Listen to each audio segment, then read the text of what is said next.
Welcome to Bihar matters. आज हम एक नए और बहुत ही इंटरेस्टिंग डीप डाइव के साथ यहाँ हैं। आज हम अपनी ज्योग्राफी मास्टर सीरीज के लेक्चर 2 के नोट्स पर चर्चा करने वाले हैं। हाँ, और आज का हमारा जो टॉपिक है वो है इंटीरियर ऑफ द अर्थ, यानी पृथ्वी की आंतरिक संरचना। बिल्कुल। और ये टॉपिक उन सभी कैंडिडेट्स के लिए बहुत जरूरी है जो बिहार गवर्नमेंट एग्जाम्स की तैयारी कर रहे हैं, चाहे वो बीपीएससी हो, बीएसएससी हो या फिर एसएससी, रेलवे, एसआई और टीचर एग्जाम्स क्यों ना हो। सही कहा आपने, क्योंकि देखिए ये सिर्फ ज्योग्राफी का एक बेसिक चैप्टर नहीं है। अगर हमें भूकंप, ज्वालामुखी या डिजास्टर मैनेजमेंट जैसे एडवांस टॉपिक्स को समझना है तो उसकी नींव यही परत है। एकदम सही। तो ठीक है, आइए इसको विस्तार से समझते हैं। मेरा सबसे पहला सवाल यही आता है कि हम लोग अंतरिक्ष में तो मंगल ग्रह तक पहुंच गए हैं, लेकिन अपनी ही जमीन के नीचे हम कितना डीप जा पाए हैं? सच कहूँ तो बहुत ही कम। अगर हम डायरेक्ट सोर्सेज की बात करें, जैसे कि माइनिंग या खनन, तो इंसान मुश्किल से 3 या 4 किलोमीटर तक ही नीचे जा पाया है। सिर्फ 3-4 किलोमीटर? मतलब अर्थ का रेडियस तो लगभग 6371 किलोमीटर है, राइट? एग्जैक्टली 6371 किलोमीटर के सामने 4 किलोमीटर तो कुछ भी नहीं है। साउथ अफ्रीका की गोल्ड माइंस इसका एक अच्छा एग्जाम्पल है। उसके बाद इतनी गर्मी बढ़ जाती है कि इंसान वहां काम ही नहीं कर सकता। वाओ। तो फिर हमने जो सबसे डीप अटेम्प्ट किया था वो रशिया वाला, वो क्या था? हाँ, वो कोला सुपर डीप बोरहोल था। वो इंसान द्वारा बनाया गया सबसे गहरा गड्ढा है जो लगभग 12 किलोमीटर डीप है। 12 किलोमीटर? मतलब ये तो ऐसा हुआ जैसे हम किसी सेब के छिलके पर एक छोटी सी खरोच मार दें और बोलें कि हमें तो उसके बीज के बारे में सब कुछ पता है। करेक्ट तरीके हैं, वो फेल हो गए। फिर हमें इस 3-3.5 किलोमीटर डीप अर्थ के बारे में इतनी डिटेल में पता कैसे चला? यहीं पर साइंस का असली मैजिक शुरू होता है। हम रिलाई करते हैं इनडायरेक्ट सोर्सेस पर, यानी अप्रत्यक्ष स्रोत, और साइंस में यही सबसे ज्यादा रिलायबल माने जाते हैं। इनडायरेक्ट सोर्सेज में क्या क्या आता है? जैसे मीटियोराइट्स का जिक्र था नोट्स में। हाँ, देखिए, मीटियोराइट्स या उल्कापिंड भले ही स्पेस से आते हैं, लेकिन वो उसी मटेरियल से बने हैं जिससे हमारी अर्थ बनी है। तो उनका कोर स्टडी करके हमें आइडिया मिलता है। इसके अलावा ग्रेविटी और मैग्नेटिक फील्ड भी बहुत कुछ बताते हैं। ठीक है, लेकिन ये सब तो थोड़ा अंदाजा लगाने वाली बात हो गई है ना। वो एग्जैक्ट टूल क्या है जिसने एक्चुअली में अर्थ का एक तरह से एक्सरे ही निकाल दिया? वो सबसे पावरफुल टूल है साइज्मिक वेव्स, यानी भूकंप या तरंगे। जब अर्थ में भूकंप आता है तो बहुत सारी एनर्जी रिलीज होती है जो वेव्स की फॉर्म में अर्थ के अंदर ट्रैवल करती हैं। अच्छा, तो मतलब भूकंप जैसी डिजास्टर को ही हमने एक डायग्नोस्टिक टूल बना लिया। ये तो बहुत ही कमाल का कॉन्सेप्ट है। सही में। तो साइंटिस्ट्स इन्हीं वेव्स की स्पीड और डायरेक्शन को मेजर करके अर्थ का अंदरूनी मैप बनाते हैं। बेसिकली हम इन वेव्स को 3 मेन कैटेगरीज में बांट सकते हैं। ठीक है, तो सबसे पहली कैटेगरी कौन सी है? पहली है पी वेव्स या प्राइमरी वेव्स। ये सबसे फास्ट होती हैं। इनकी स्पीड लगभग 5 से 14 किलोमीटर पर सेकंड होती है। साइज्मोग्राफ पर सबसे पहली यही रिकॉर्ड होती हैं। और इनकी एक बहुत बड़ी खासियत ये होती है ना कि ये सॉलिड, लिक्विड और गैस तीनों मीडियम से ट्रैवल कर सकते हैं। बिल्कुल सही पॉइंट पकड़ा आपने। ये साउंड वेव्स की तरह लॉन्गिट्यूडनल होती है, तीनों मीडियम से गुजर जाती हैं। फिर आती है एस वेव्स या सेकेंडरी वेव्स। इनकी स्पीड थोड़ी कम होती होगी। हाँ, इनकी स्पीड 3 से 8 किलोमीटर पर सेकंड के आसपास होती है। लेकिन यहाँ सबसे दिलचस्प बात यह है कि एस वेव्स केवल सॉलिड मीडियम से ही ट्रैवल कर सकती हैं। वेट, सिर्फ सॉलिड से? अगर रास्ते में लिक्विड या गैस आ जाए तो क्या होगा? अगर लिक्विड आ गया तो एस वेव्स वहीं पर पूरी तरह गायब हो जाती हैं, ट्रैवल ही नहीं कर पाती। ऐसा क्यों? साइंस के हिसाब से लिक्विड में वेव क्यों ब्लॉक हो रही है? क्योंकि एस वेव्स ट्रांसवर्स नेचर की होती हैं। ये मीडियम को ऊपर नीचे हिलाकर चलती हैं।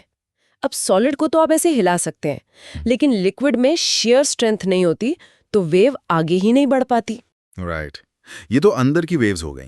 लेकिन जब भूकंप आता है तो सरफेस पर जो तबाही हम देखते हैं, बिल्डिंग का गिरना वगैरह, वो कौन सी वेव्स करती हैं? वो काम एल वेव्स का है, जिनको हम सरफेस वेव्स भी कहते हैं। पी और एस वेव्स जब सरफेस की रॉक से टकराती हैं तो ये एल वेव्स जनरेट होती हैं। ये सबसे स्लो होती हैं, लेकिन इनका एम्पलीट्यूड सबसे ज्यादा होता है। यानी सबसे ज्यादा डिस्ट्रक्शन इन्हीं से होता है। अब थोड़ा उस पॉइंट पर वापस आते हैं जो आपने एस वेव्स के बारे में बताया कि वो लिक्विड से पास नहीं होती। इस प्रॉपर्टी ने हमारी अर्थ को समझने में कैसे मदद की? इसने एक बहुत बड़ा राज खोला देखिए, जब साइंटिस्ट ने ग्लोबल साइज्मोग्राफ डेटा देखा तो उन्होंने नोटिस किया कि एक जगह भूकंप आने पर अर्थ के दूसरी तरफ पी वेव्स तो आ रही हैं, लेकिन एस वेव्स गायब हैं। तो इसका मतलब बीच में जरूर कोई बहुत बड़ा लिक्विड लेयर होगा जो उनको रोक रहा है। एग्जैक्टली और यहीं से हमें कंफर्म हुआ कि अर्थ का आउटर कोर लिक्विड स्टेट में है।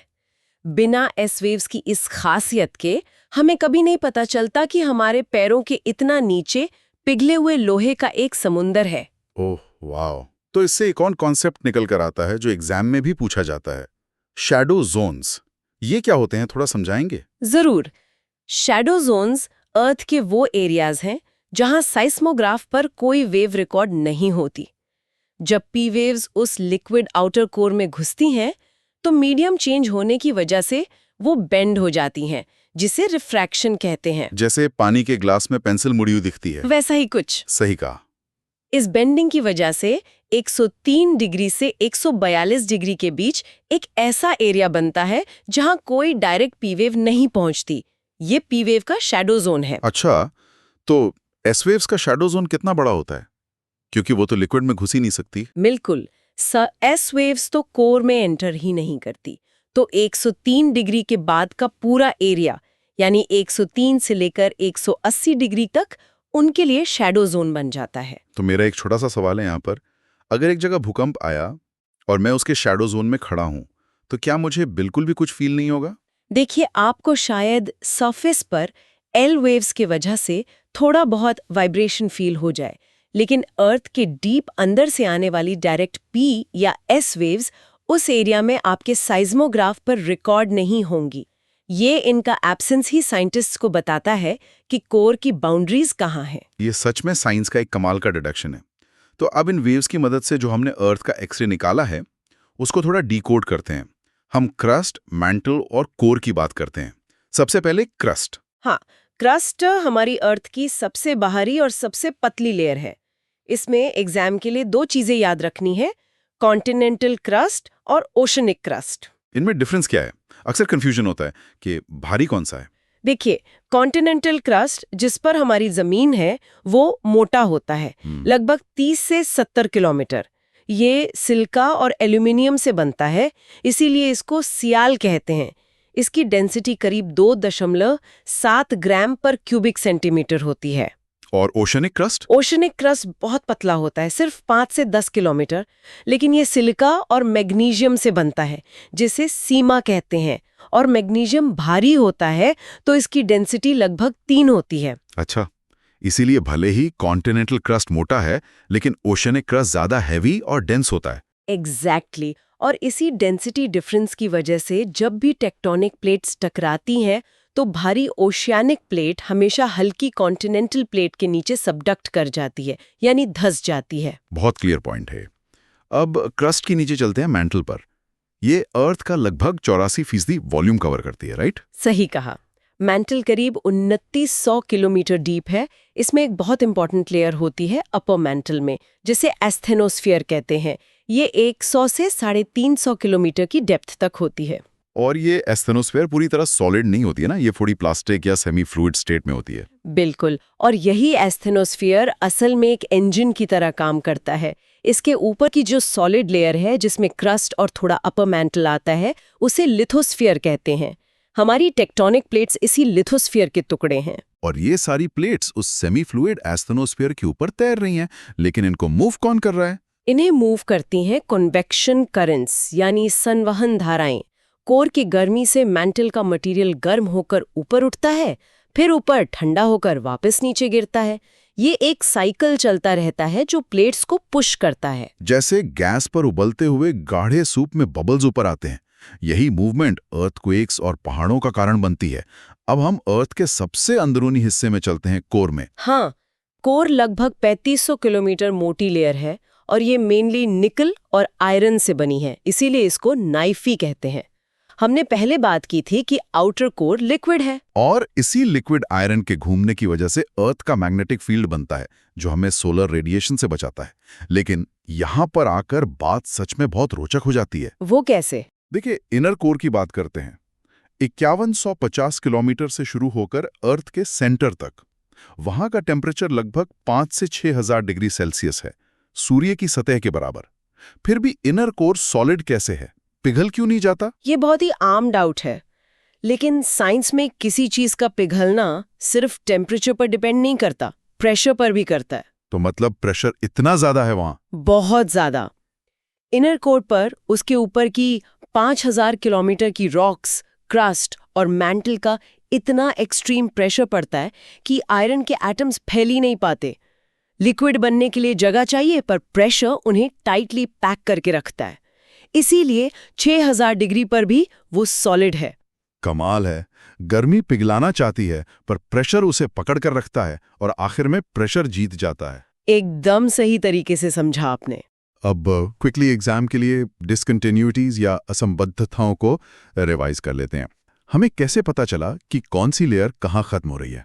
जब वेव्स एक लेयर से दूसरी में जाती हैं तो उनकी स्पीड अचानक चेंज होती है। यही उनकी बाउंड्री बनाती है। क्रस्ट और मैंटल के बीच की बाउंड्री को हम मोहो डिसकंटिन्यूटी कहते हैं। और मैंटल और कोर के बीच वाली? उसे गुटेनबर्ग डिसकंटिन्यूटी कहते हैं।